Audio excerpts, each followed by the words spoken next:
Kaano da ka nga pinarparigat kapsat, kaano da ka nga kuskuspil, kaano da ka nga dinuyok, kaano da ka nga sinaksaktan.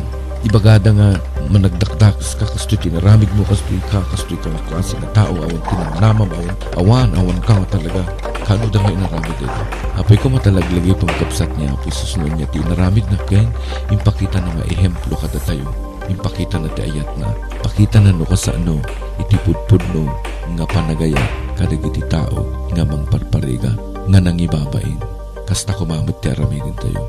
Kastamot lang, they've tried to kill him. Lucas Kapitulo 4, 25 hanggang 30. Anya inakusaranda isuna nagadut ipanbanag ng panangakusaranda. And finally, anya itinapasamak, they betrayed him. Anya inaresto da, pinarparigat da, inkuskuspil da, inonsulto da, hanggang pinapatay da iti nakarigrigat nga wagas ti papatay. Umuna nga Pedro 2:21 hanggang 24. Now, kat pasanday ito yung introduction. Din gintay ni Pastor Bong, kadaviti adal apang mabilit itong garumay sabay tinte panagururay. Sapay kumata, maawis mo mat, dagiti gavelyo mo, mano ma-share mo, dahito yung programa at yung mura agapit. Nakalukulukat mo lang kiradyon, dahito ti 1143 DZMR Missions Radio. Now, let's listen to Pastor Bong. Tiyak mula agapit itating karina. Pagyaman ng Brother Thomas iti introduction na itid ko iti maysa nga nang rugyanan to iti namin sa nga Sabado iti umunong Juan 4:12 ko na iti English nga no one has ever seen God, but if we love one another, God lives in us and His love is made perfect in us. Nagmayat na iti nga hantay mga nakita, hantay pa namingmingan iti Diyos. Numampay ni Apo Jesus nakita tayo di dagiti disipulo kan dagiti taong simbursur king kuana ngam nagmayat dito nga if we love one another, God lives in us. Ket nasawan no naunag dito nga ayat deeply we love other people ay ayatin tayo da. Kasi ano tayo nga panangipakita ti ayat makita tayo ito tayo kakapsat nga masapul nga basically no panangipakita umununa no mabisin pa kanem no kasapulan na iti kawusam no masapul na ti trabaho, i-recommendam ti trabaho. Dagito yung simple way of showing our love to other people.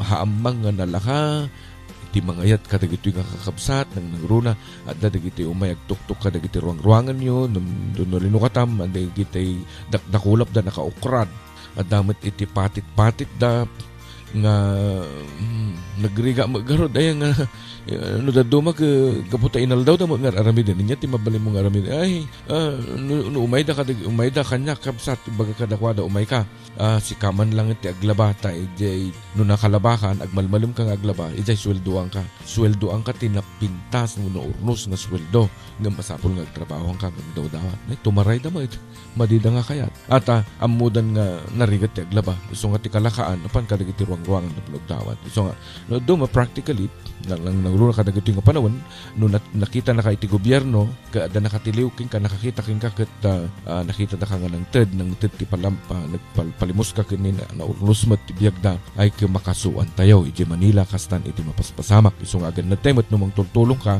nagaputahan mo kay ti maestro mo ng ted kalatan ay be careful madam gam ti webcam na nakakita king ka and you're kaslay bagada nga you're giving a bribe, you know.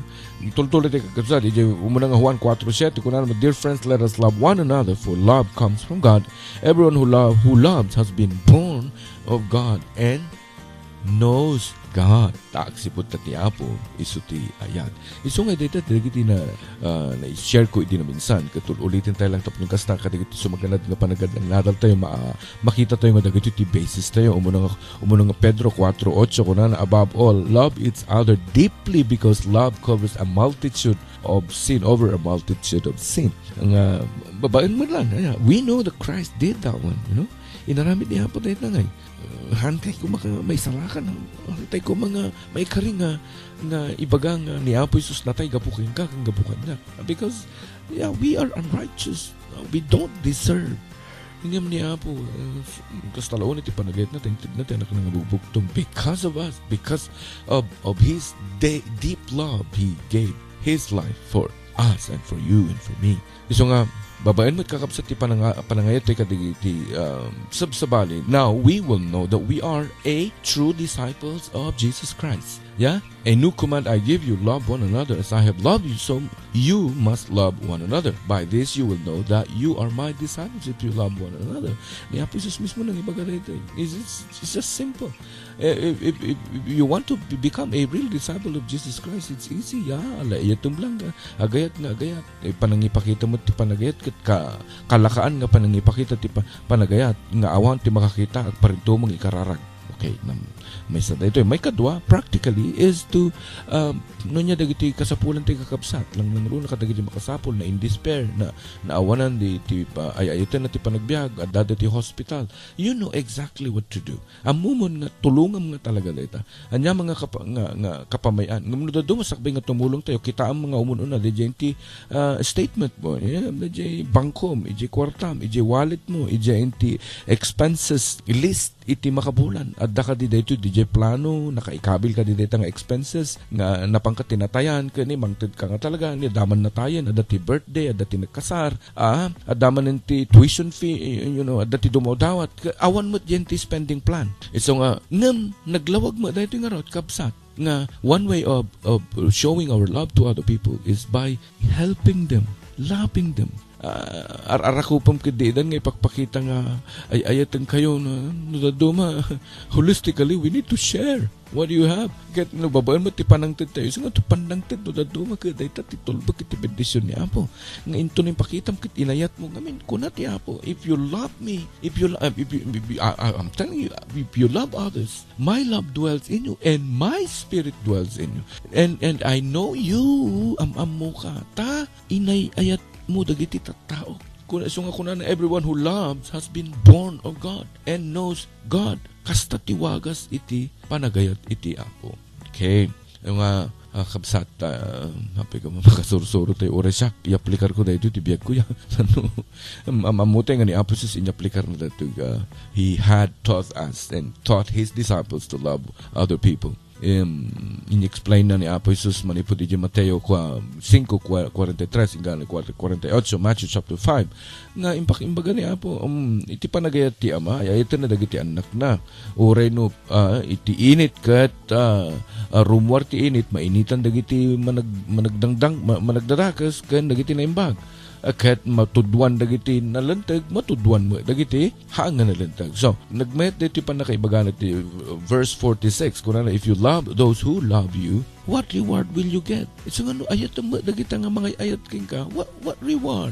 Naglaka nga talaga ti mga ayat kadagiti mga ayat. Okay, ada dagiti gagayem mo. It's easy to give them because in return amuda nga dagos nag-deposito dahito kastoy mo titid ko sursurukak lang ba so what will you get? The reward will only comes from the people, from those people that you gave because you love them, because you easily love them agaputa gagayem mo amumida. So what reward will you get? You will get noon nyaman tumot ti itid ibagada nga pasinsakan tawo mo ti mabaling ko nga may paay ito nga intid mo kada kami hami nga masupapakan dito but when you give because you know that love comes from God ni Apo ti mangted ti reward ulit in depositum data intid mo hamungam mo ngem amom nga ti ayat niya po daking ka inton in-express mo ni Apo Dios sagid dumanon dito nga sayo musom nga mapandilangit and then it will catch his attention. Wow, sino dito nga nangipaay and the Lord will bless you. Yeah, amen. So nga lipatan ng naminan oray no dati maudi nga takal ti bagasin ka no kasapulan gudwa umat anything, kung ipagbaga nga tid mo amin practically kita ang madadi pagsisiatan tayo so nga kakabsat sabi ko matam ay consider tayo dagito di na minsan nadakamat ko iti biyag ni David ken ni Saul. If you're reading your Bible from 1 Samuel amutay nga di Saul ay katumapapal nga talaga iti biyag ni David ngamin isu tinaanointaran nga talaga and he's very powerful. One thing nga makita tayo kakabsat nga kuna dagiti babae nga naggapuda iti may nga gubat ket edi nagsublida iti Jerusalem kuna ni David ni Saul nang patay iti sangribo ngem ni David nang patay iti thousands, 10,000s. Iso na ti are, kada ito nga David ka, nyama lang iso na. Iso nga dito yung tinagtaudan iti apapal na. Iso nga, ni David ba't impakita na nga tadi, pudpud no nga panangipatig na iti are, nga iso tinadutukan, nga dinawat na iti leader ti Israelite, in hanpay mo't ko mga maitid dahi tanga leader ngam gaputa isumot iti kayatan dagiti pangpanguluan iti Israelite iti isungan inted ti Apo. But what happened was a turmoil. What happened was the other way around. Nagsagaba da gaputa ni Saul is a catalog of all the mistakes. Well, anya ti application na dito, kas nadakamat tayo nga ti application na apay kumata amok pay mo iti ng patpatakas kada tayo. No adaman siguro because of hatred. Amo tayo nga maawatan tayo mo dito. Okay, let's move on. Now, kahit kung kitaan tayo ni Pablo na nakita tayo iti na minsan, ngam iti tayo nga gunaway, kahit kung kitaan tayo iti biyag ni Joseph. Amo tayo nga ni Joseph iti Genesis chapter 3 o 37. Ado dahito yan, verse 4, agmove ka 20, mapangkat di verse 28. Amutay nga ni Joseph inayayat dahito iti amana, kat naikan iti gundaway nga sabsabali iti panakamolde na dahito nga adipan ti Apo. Insagana ti Dios nga uray dagiti tagtagiinap na iti, it will become a real kaslatay ngay kuna dagiti nyama da tanga tagtagiinap mo. Sino ka ngay kumat ko mga masapol kami nga grokbab ken ka. It becomes a mitsa kuna te kaman. Isu dayto tinanggurguraan da kini ni Joseph. We know the story. Amum dayta nga story. No hamuman amu basa amon di Genesis chapter 37 or again in Genesis chapter 50. I mean, this is a very very nice story, I tell you. Isu nga kadagiti nagdalyas at nga gundaway, as days passed, nailako, kaslatay tapnulaang iyahan nga naamuan nga napapatay, naipak na tibubon, you know that story? And then inala daw lang, nang patay dati may isang ayop, and then natay dabado na nga paborito na yung kabil dati daran dyan, impakamuda ni tatang na ni Joseph awanin. So, you know that story. Now, dimtang dito gundaway kakabsat nga, ulit, naidumdum nga talaga. Is totally different. And then this story of Joseph is wonderful. Apaya, makita tayo dito iti the different spirit in Genesis chapter 50. Na idumduma ti spirito na. Kuna dadagiti kakapsa na kaya dakagarod nga papatayin ngam haamila nga intuloy ta baka dakdakil mo ti basol may sungat ti namayan making ka namamatay kami lang amumon nila pasamak nang papatay kami in kabel mi day paboritong nga badong ay sunaramin ni tatang tayo. We plan to kill you and sell you. Day tangay iklako da ka. And then you know what happened. Gaputa adda iti anos na different spirit aging gana nga nakapan iso na ijay unag ti kulungan, you know that again. So nga di proseso ti kapadasan ni Joseph saan nga nalaka, it's not easy. And then to get to the top is not easy. Tapno ma-accomplish mo ti panggap and the purposes of God in your life, in your community, in your church, in your work, in your company. Dati kumakit barangay officials, niya ti plano niya po kayong kakita hamuk nga nga nalaka. But the Lord is using you tapno ti kas tadagiti tao na if you're a barangay captain, kablawang ka man, po barangay kapitan na yung bagagsapam niya po ti mangbendisyon ka. Okay. Inaamu ka narigat dahita, narigrigat ti trabaho ti kapitan no daduma. Ti kapitan iso ambulansya, ti kapitan iso ti pastor, iso ti abogado, driver. Ang amin nga klase ti trabaho. Narigat dahita. Pero ni Apo inayaban na kayo. And even other people, even the government officials, the mayor, the vice mayor, and the sanggunian. Your job is to accomplish God's purposes because the only purpose you are there is for you to serve your people, not for your people to serve you. Baliktad ngamin tinapasama kito kakabsat ka. Dagito yung politicians tayo, we serve them. And doon nagrigat pa yung sumrik ka opisina and then you pay respect to these leaders. Hangko may bagbagang dakas tayo, you know, sabi ko mata babaen ti panang ipakita tayo ti ayat tayo kadigit tao by serving our people, we serve God and His purposes, you know. We know, amutay nga ni Joseph kastay tinapasamag. But again, as I've said, babaen iti different spirit na and patience and he had understood the perfect plan of God. Naawatan na dayjay sirmatang impay ni Apo, idi pay lang ubing iso na. Iso nga aday tigiya na, aday tigayid na nga ayam. I know that one day, dayto nga bisin nga mapasamak, I will be as an instrument of God, tapno tigas na, dayto nga bisin, ay mabalin nga maisave dagiti tao. May salakan da iti pan nakaparparigat da gapu iti bisin. Kastamat kakapsat tinaramid ni Apo Jesus. I want you to consider ni Apo Jesus nga idi nang rugi iso na iti trabaho na. Kastamat lang. They've tried to kill him. Lucas Kapitulo 4, 25 hanggang 30. Anya inakusaran da iso na nagadot ibanbanag nga panangakusaran da. And finally, anya itinapasamak, they betrayed him. Anya, inaresto da, pinarparigat da, inkuskuspil da, inonsulto da, aging gangan na pinapatay da iti nakarigrigat nga wagas ti ipapatay. Umuna nga Pedro 2:21 aging ganang 24. Iso nga makita tayo dito kakabsat kadagiti maudi, he was arrested. Kat dagito nga charges, they falsely charged him. They totally, falsely charges him. Iso nga kadagiti maudi nga gungundaway kakabsat, makita tayo nga dagito nga motibo was twisted. So kahit ka mga damagan, motibo na kiting taon, kahit ka mga damagan, when was the last time you were arrested and totally charged? Kaano da ka nga pinarparigat kapsat? Kaano da ka nga kuskuspil? Kaano da ka nga dinuyok dita igid mo? Kaano da ka nga sinaksaktan? Ibagada nga managdakdak ka kastoy tinaramid mo, kastoy ka klase nga tao, awan tinamnamam, awan ka nga talaga. Kaano da nga inaramid dito? Hapay ko matalaglagi pamkabsat niya, apoy susunan niya, tinaramid na ken, impakita na nga ehemplo kada tayo.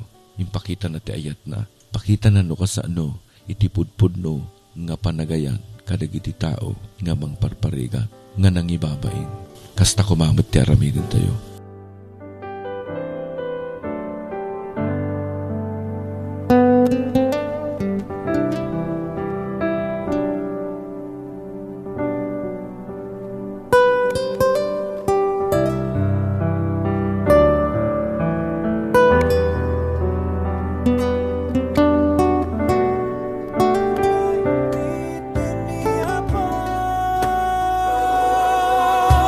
Mula agapit etating karina Kenga niya agapit aduti mula dumeti bunga Tinaimbag nga arami tiyak kupas Tiyak mula agapit olata